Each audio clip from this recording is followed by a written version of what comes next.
Bonjour à tous, j'espère que vous allez bien. Bon, alors aujourd'hui les amis, avant de commencer, je tenais à tous vous remercier. Chaque personne qui regarde cette vidéo. C'est simple, si tu es actuellement en train de regarder cette vidéo, je te remercie. Que vous soyez abonné ou pas, que vous likiez les vidéos ou pas. Vous êtes là jour après jour à vous taper ma voix tout droit sortie d'un cartoon, donc merci. Bon, et on va commencer tout de suite avec la grosse info du moment. Cyril Hanouna est dans la sauce, mes amis. Oh là là, et cette fois, il fait pas semblant. Est-ce que vous savez ce que c'est, ça? Ouais, Mediapart. Un journal d'information indépendant, peut-être la source d'information la plus fiable du pays. Mais que nenni, les amis, que nenni. C'est le Death Note. Si ton nom apparaît dans leur papier, tu es foutu. Terminus, tout le monde descend, en fin de carrière. La suite risque d'être amère. Et regardez-moi donc le nom de la personne qui est concernée par l'article qu'ils ont sorti hier après-midi. Cyril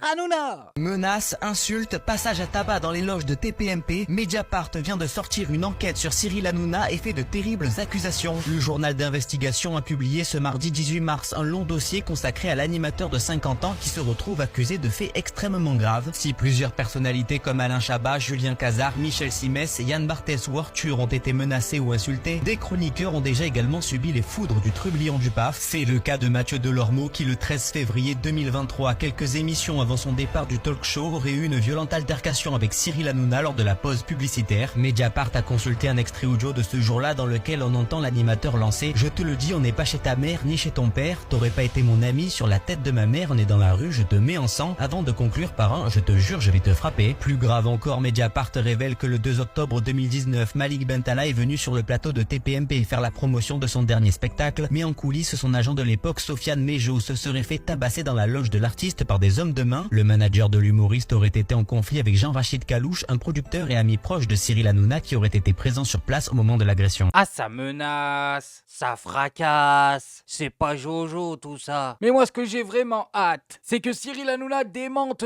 tout, qu'ils nous disent non, ce n'est pas vrai, pour que le lendemain Mediapart nous refasse un article avec toutes les preuves. Ah mais on commence à les connaître, ils sont taquins eux aussi, ils aiment bien se garder quelques preuves sous le coude au cas où. Non, franchement, hâte de voir la suite. Bon, et maintenant on va passer à un autre sujet, on va parler un peu de Jordan Bardella et de l'obsession dans notre pays. Parce que je vous le dis, le sujet qu'on va maintenant aborder n'est abordé que dans notre pays. C'est un truc de fou. On fait une fixette là-dessus. Vous l'avez deviné, on va parler du voile. Moi, je pense que le port du voile devrait être interdit, notamment dans les bâtiments publics. Je pense que la loi de 2004, elle devrait s'étendre non seulement à l'université, mais aussi aux mairies, aux écoles, plus largement aux accompagnatrices scolaires. Ça avait été évoqué il y a quelques semaines.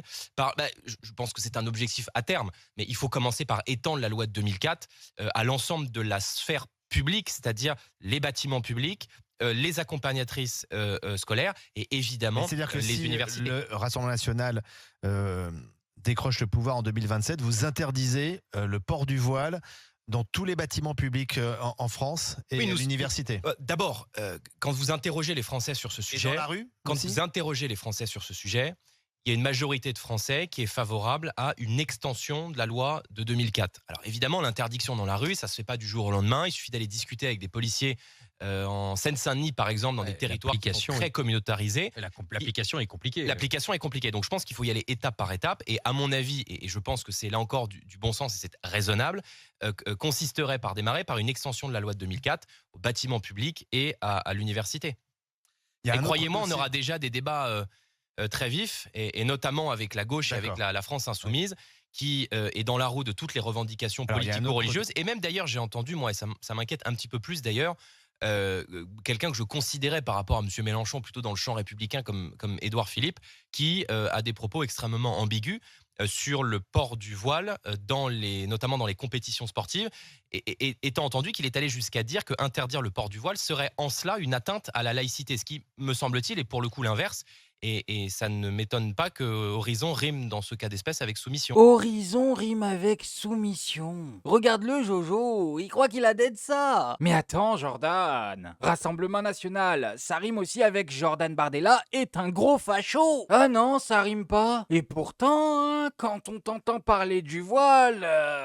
Et pourtant... Non mais pour être sérieux 2 minutes, si vous voulez mon avis sur ce sujet, cette manière unique qu'on a dans notre pays, je vous le dis, unique. Aucun autre pays ne fait ça. De s'attaquer au voile encore et encore et encore et encore, c'est purement et simplement de l'islamophobie. Voilà, ça ne va pas plus loin, ça ne sert à rien de chercher midi à 14h. Sur ce sujet, il n'y a pas de débat, ce sont juste des racelards qui veulent cracher leur haine. Ils ne supportent juste pas que vous ayez la liberté d'être différent d'eux. Ils vont invoquer la liberté pour vous empêcher d'utiliser votre liberté. Ouais, des tarés, ce sont des tarés. Bon, et maintenant on va passer à Bruno Retailleau et l'histoire de sa fameuse démission. Alors, sur ce sujet-là, je vous avais prévenu les amis, il ne démissionnera pas, jamais, jamais. C'est un chihuahua, il aboie, il ne mord pas. Regardez, il a trouvé l'excuse parfaite pour revenir sur sa parole. Mais je vois bien que M.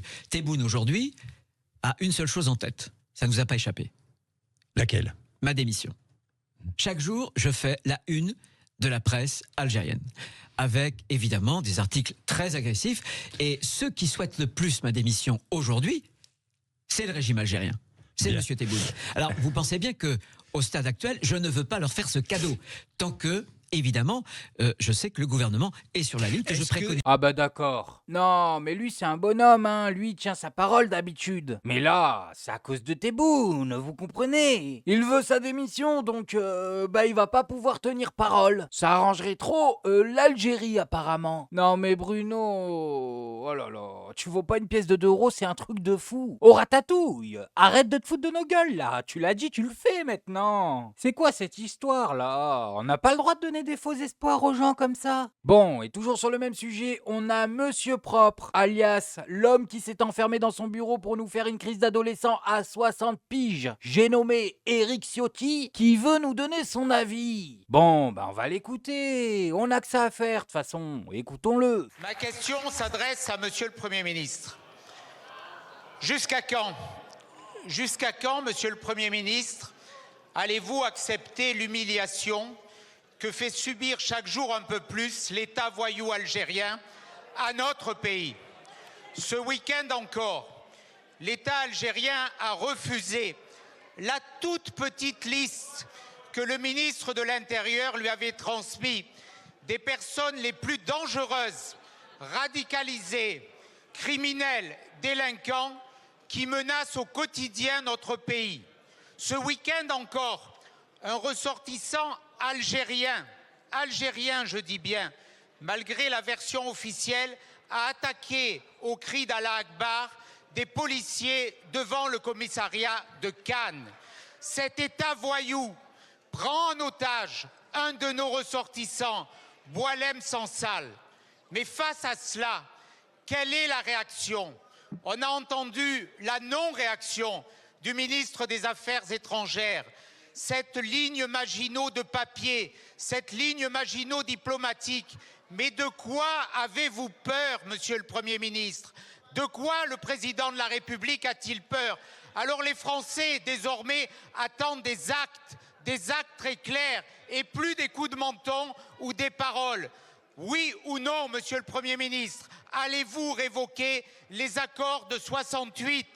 Monsieur le Premier ministre, oui ou non, allez-vous dès aujourd'hui interrompre l'attribution de tout visa aux ressortissants algériens? Allez-vous, oui ou non, Monsieur le Premier ministre, interrompre le transfert, tous les transferts financiers des ressortissants algériens vers l'Algérie? Mais il est sérieux là, monsieur propre? Qu'est-ce qu'il essaye de faire? Il veut la guerre ou quoi? Vous l'avez entendu? L'État voyou, il l'a répété. En parlant d'un pays allié, en parlant de l'Algérie, messieurs, dames. Peut-être le pays au monde le plus proche de la France. Non, c'est une dinguerie de parler comme ça. Faut déjà être inculte, ne rien connaître. Mais surtout, il ne faut avoir aucun respect. Ah, le respect, vous pouvez l'oublier. Bon, on va écouter la réponse de Bayrou quand même, hein. Voir s'il remonte un peu la barre. Je vous remercie, Monsieur le Président. La parole est à Monsieur le Premier ministre.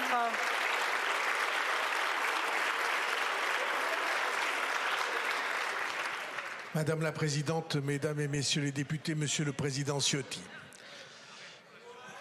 j'ai écouté attentivement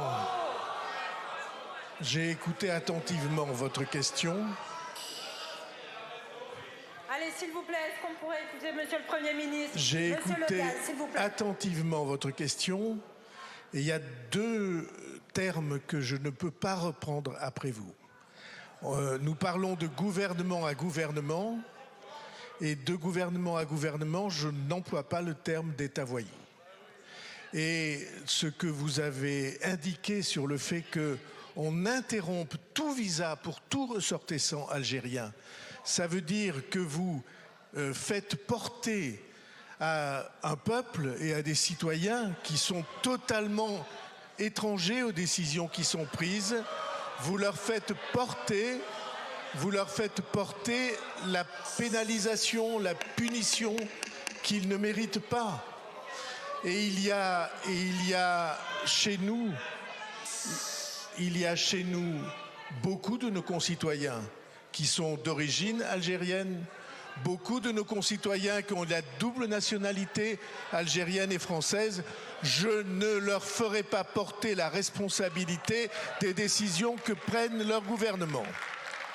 Deuxièmement, vous avez raison de dire que l'État algérien ne respecte pas un certain nombre des engagements qu'il a pris, qui ne sont pas dans les accords de 68, mais qui sont dans des accords ultérieurs. Et nous n'acceptons pas qu'entre États qui ont des relations aussi étroites que celles qui ont été consignées dans ces 4 accords successifs, nous n'acceptons pas qu'elles ne soient pas respectées. Et donc, nous avons indiqué que, au terme d'un délai assez court, nous étions déterminés à réviser les accords s'il n'y avait pas. Ça a d'ailleurs été un engagement pris en 2022. S'il n'y avait pas acceptation de la reprise nécessaire de ressortissants algériens ayant les papiers qui garantissent leur nationalité algérienne. C'est notre détermination et c'est précisément ces décisions que nous allons prendre et faire respecter. Je vous remercie. Bon, ça va, au moins il a réfuté le terme d'État voyou. Non, État voyou c'était trop. Et pour le reste de ce qu'il a dit, ça parle, mais tout ça c'est pour séduire un électorat de racelard, ils ne vont rien faire du tout. En fait, ce qui s'est passé, c'est que Sarah Knafo a commencé à parler de l'Algérie et les racelards se sont rendus compte que ce sujet buzzait. Du coup, Bruno Retailleau, Jordan Bardella, ils ont tout suivi et à la fin tout le monde en parle, mais personne ne va rien faire. Croyez-moi, personne ne va rien faire. Déjà parce que il y a que le président qui peut faire quelque chose, donc ils peuvent aboyer autant qu'ils veulent. Ils n'ont pas le pouvoir de mettre en œuvre leurs idées. Mais surtout, tout ça, c'est un Sharingan, un Genjutsu, une hypnose, les gars. On cible l'Algérie sur les OQTF alors que Maroc, Tunisie, Guinée, Mali, Sénégal, Côte d'Ivoire, tous ces pays reprennent autant leurs OQTF que l'Algérie. Pas plus, pas moins. Pourquoi l'Algérie devrait reprendre plus que les autres? C'est ça la vraie question. Oh, l'Algérien il a sa fierté aussi. Attendez, faut pas le prendre pour un pigeon non plus. Bon, bref, moi je voulais juste vous montrer ça. Maintenant, faites-vous votre avis tout seul. Faites attention à vous, faites attention à ce que vous regardez. Likez, abonnez-vous et oubliez pas le petit com qui fait plaisir. Et on n'oublie pas le petit com qui fait plaisir. Non, le petit com qui fait plaisir. On n'oublie pas le petit com qui fait plaisir. Non, non, celui-là on l'oublie pas.